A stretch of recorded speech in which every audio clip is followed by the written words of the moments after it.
विमानातला black box हा black नसून orange असतो, याबद्दल तुम्हाला माहिती आहे का?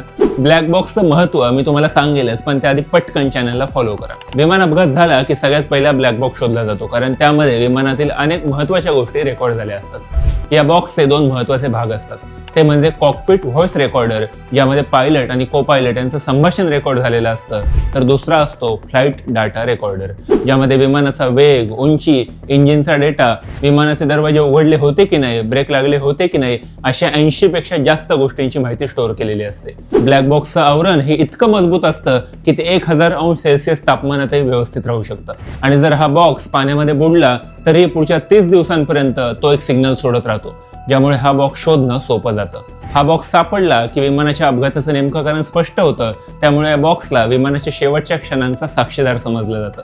तुम्हाला या ब्लॅक बॉक्स बद्दल आणखी कोणती माहिती आहे हे आम्हाला कमेंट करून नक्की कळवा, आणि व्हिडिओ लाईक करायला विसरू नका.